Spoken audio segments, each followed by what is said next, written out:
Hello everyone, welcome back to Resonant Rise episode 3, and since last episode a little bit has changed. My hut's gone.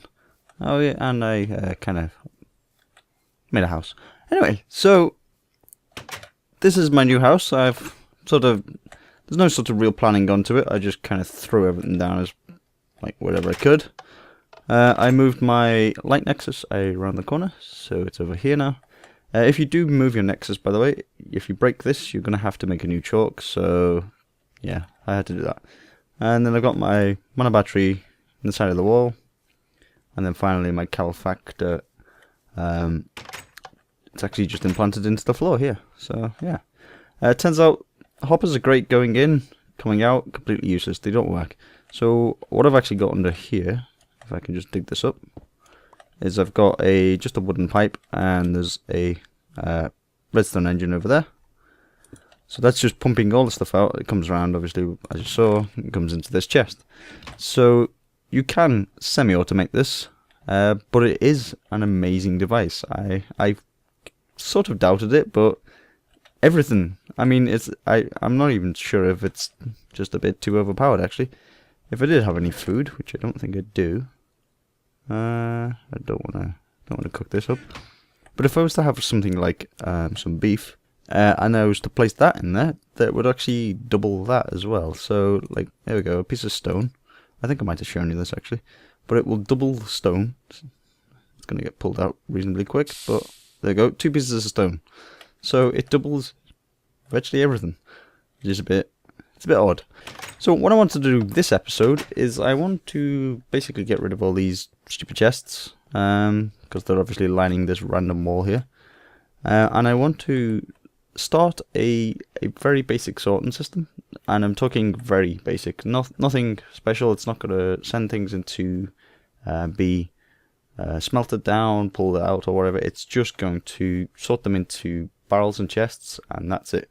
So what I'm first going to do is I'm going to want to move all these out the way, because I want to use this wall here, and I want to cover the whole wall up to around somewhere near this torch, maybe a bit further, with these barrels. So these are from the Jabba mod, and that stands for just another better barrel something, or I can't remember. Anyway, cool little mod.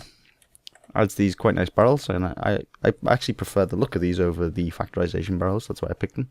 There is not that much of a difference really, but they're cool. So yeah, I'm going to create a load of barrels and basically cover this wall over, and obviously these chests are going to be in the way. Now, to move these chests, I could break them, place them like over here or something, and fill them back up again, or I could create something else from the barrel mod, which is, if I grab some of this, I don't know how much of this I need, go over to my crafting table, one of these things, a dolly. So it's just 5 pieces of iron and a plank of wood, and then all you do is you pick it up. As you can see, you'll end up getting a slowness buff, so you then walk really slow with it, but then you can just place it down, you walk back normal, and all your stuff is still in the chest. So there we go, I've made a few barrels, I've moved all the stuff over. Didn't make as many as I said I was going to. I did say I was going to go to about here, but you know, I didn't. If I do need some more, then I'll obviously make them off camera and set them up and stuff. But for now, this will do, and I'm going to use to basically transport the items into the barrels. I'm going to use where are they? There they are, item ducts. Now items are pretty cheap, so all they are is tin and a piece of lead. Gets you 6 of them, and that's pretty much it. So I mean, you can get more expensive ones, so you can get ones with hardened glass, and you can see the items traveling through them. And then what I'm going to do is I'm actually going to break off my wall that I spent oh so long making, and then I'm going to attach onto the back all the liquid ducts. So it's going to take me a little while to get these done. I think we're here, and then simply place them all down. They'll all connect up to each other, and then finally I want a little pipe going along to around here. So I'm going to dig all this stuff off, and then I'm going to run a further pipe all the way along here to there, and this is basically where I'm going to put my input chest. So I need to create the chest and then just basically throw it down here. In fact, do I have a chest on me? Nope, not currently. So there we go, and then as you can see, it will connect at the back. Now, item ducts are great because if you want to basically power this to pull out, all you need is a redstone signal. But if you don't want a redstone signal, you can use a pneumatic servo. Click on this section of the pipe here, not this section, otherwise it won't do anything. And then you'll be able to open up an interface. And then you can change this to ignored, or even on low. And this way it will pull out stuff when either there is no redstone signal, or it doesn't really care. So yeah, it's pretty cool. You can also set up this, which is a blacklist and whitelist. So if you say you didn't want cobble to be pulled out, you can set that on the blacklist. And then if I was to put this here, cobble won't be pulled out, but tin should be. So this should disappear soon. It would help if I give this a wrench. So there we go. Oops, and I've just turned the chest around. So now if we open it up, the tin is gone, and it should have gone into one of the barrels, or will eventually get to one of the barrels. So it's currently seeking an inventory and traveling along the pipe, and it should meet the first barrel, which is this one, and end up inside there. There we go. And then what you can do is, if you want, say you wanted this chest to only have tin ingots in it, and even if you pull all the tin ingots out of it, it will stay as a tin ingot. If you shift and right click, you'll get this little lock here, and that way if we pull them all out, the number will go to 0, but the item will stay the same. Even though there is no items in this thing, then it will still stay as a tin ingot because it's obviously locked. So that's the basic gist of what I'm going to do. So I'm going to plan out what I want for these. So, you know, cobble over here, cobble, dirt, gravel, whatever, wood, all that stuff. I'm going to basically plan all them out, and then I'm going to throw it in and make sure it all goes into the right place. But I'm also going to need a excess chest for anything that isn't in the barrels. So first thing I'm going to do is plan that out, and I'll come back and then we'll add the excess chest. Okay, so I've laid out these a little bit. You know, I've locked them all up, so even the empty ones I've put a lock on. Hopefully that means there shouldn't be anything gets pumped into it, but we'll soon find out whether that works. I'm going to need a lot more of these barrels, I reckon. Just for the basic things. Obviously stuff that I'm not going to have a lot of. Obviously I'm not going to have a barrel for it. So yeah. Now I've changed this back so there's obviously no cobblestone filter on it. Right, so what I'm going to do is see this thing here. I think it's a bit messy, so the first thing I'm going to do is, if I wrench it once, it will go to the red output. If I wrench it again, it will completely disappear. So that's a good way to neaten up your pipes. I mean, it shouldn't really matter. Obviously with a barrel, it's just going to see if it can go in, and if it can't, ignore it and continue along the path. But just to make it more aesthetically pleasing, I got rid of it. Anyway, so with this one over here, I've also added a pneumatic servo to this, and I'm going to use the blacklist and whitelist for this to stop items going in. So with this one you can stop items being pulled out, and with this you can stop them coming in. So say I want this one to hold on to this stuff, so let's just grab a few ores. That'll do for now. And then what you do is you click it on, and currently this is a blacklist for these items, so this will stop gold ore going in, silver ore, lead ore and iron ore. So if I was to throw it into there, it would go along, can't find anywhere to go here, come to here, realize it can't go into this, continue along and go into this chest here. But I'm actually going to flip this over onto a whitelist, so now only these items can go in, so only these 4 items will go into this chest. Any other items, we'll see if it's in the whitelist. If it isn't, it will continue along and go into here. So just to test that theory, let's grab some manganese ore, and then we'll throw in these here, and finally the manganese ore. We'll wait till that gets filtered through. There we go. So now if we check the chest, we'll see that the gold ore, the lead ore, the silver ore and the iron ore has gone in, and the manganese ore hasn't. And that's because it continued, like, come to here, check the whitelist, couldn't come along, and eventually went into here. So there it goes.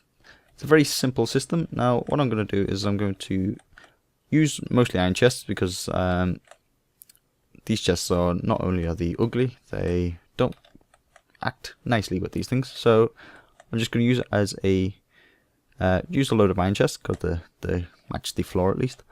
And I'm going to continue on, and eventually I'll have a chest similar to this, but it'll just be an iron chest instead. And it will be my default chest, where if it can't go into any of the other chests, it'll end up there. And that way I can check whether I need to put that into, be sorted into another chest or not. And yeah, so there we go. So I'm going to do a bit of that, probably off camera. It's actually something I'll probably do between episodes. But something else I want to show you is these pipes. Obviously, I've now made a complete mess of my nice new house. So what I want to do is I want to change it so it's nice and pretty. Now luckily, thermal expansion item ducts are compatible with Forge Multipart. So if I get a saw and I grab some of this brick, if I cut it down all the way down to covers, these things here, marble covers, then I can simply place them on top and everything will become disguised. Now as you can see, you can still see, if I was to place a, let's see, piece of marble brick here, you'd still see around this, but simple solution to that, simply place them around, take the saw out, and then you should be able to, hopefully we can do this. Let's just remove the, have I got an axe on me? There we go. Place this down here, and then place back the chest, and there we go, everything's covered up, and this should be still connected. Okay, so as I said, I'm going to probably do the rest of this between episodes. I will probably end up extending this, the wall of barrels quite far. I'll also set up the rest of the chests as well. Obviously the default chest won't be this one.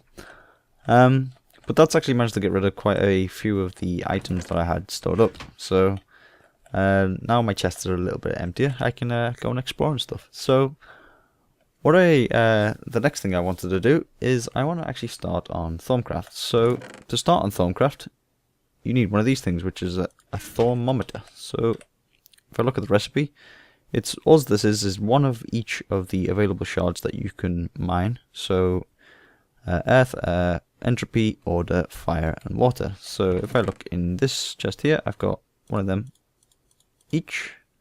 And then all I need obviously then is a piece of glass and 2 pieces of gold. So if you shift and right click, shift and left click, you'll get 2 pieces of gold up.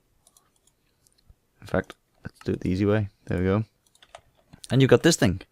Now this thing, as you'll see, you hover over things, it'll tell you what the name of it is. Now if you right click as well, you'll hear a weird little noise.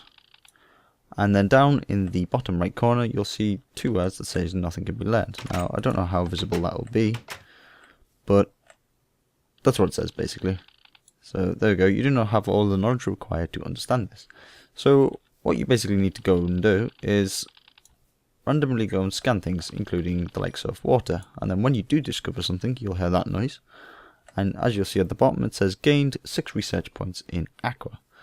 So now basically all you need to do is go run around, do this to virtually everything, and you'll eventually gain enough knowledge in certain things to be able to do something with it. Now you will get to a point where you can't seem to scan much more. It'll just keep coming up, you don't have the required knowledge. You can even scan a dryad if you want. It's apparently a dryad, that's not, it's a mushroom, but hey. And if that happens, then you'll get to a point where you can't discover anything more, and you'll have to come and do basically the rest of the thing. Now I'll show you what that is in a bit. But another thing I forgot to mention is you will also need a scribing tools, which is these things over here. So all you need for this is a glass vial or a glass bottle, a feather, and a black dye of some sort. Now, what you want to do is you'll want one of these, and you'll want to carry it around with you pretty much all the time when you're doing the research. Oh, I've got 64 down there. And the reason you want to do that is because there is a very slight chance that you will discover a research as you walk around. So all you need to do is carry this, and now my chests are all messed up, I don't know where anything is.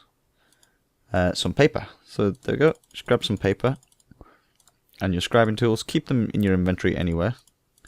I don't believe they need to be on your hotbar. And then when you start walking around and discovering things, you may hear a slightly different noise, and it'll say in the bottom you've discovered something new. Open up your inventory, and you will see that you'll have a research notes that you can then go and research. Okay, so now you've gone around searching things. I've scanned quite a few things. I even managed to get myself a research notes. So I got a 1 foci research notes. The next thing you want to make is 2 of these things, which are tables. Fairly easy to make, just 3 wooden planks and a couple of bits of wood. And we'll throw it down over near this one, why not? Then you want to get yourself a fresh scribing tools. Give it a click. The thing will go in the corner, and then you can open up this interface, which, if you played the last Thaumcraft, this look somewhat similar. Not completely, obviously this bit's sort of changed, but it kind of looks the same.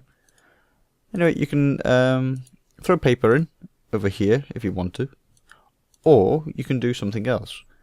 Now, in this version, to discover more things, because you'll eventually hit a point where all you'll keep seeing is the same old message of, oh, that's something to I haven't learned.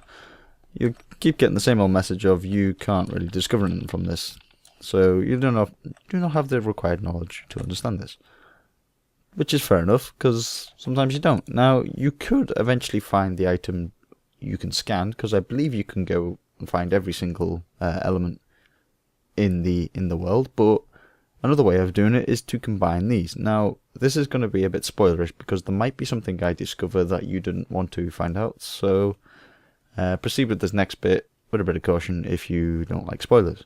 So if I was to combine something like air and fire, then I click this button, and as you can see, from this I researched some looks.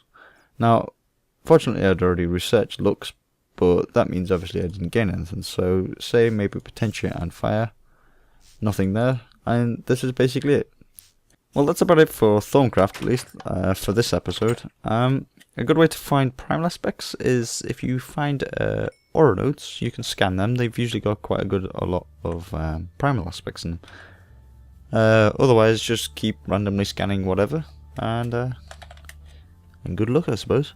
Between episodes, I will change this sorting system to actually have more chests and stuff, bulk out this wall a bit, and I'll continue on some Thaumcraft research. But that's it for episode 3 of Resonant Rise. Don't forget to comment, rate, subscribe, and I will see you later.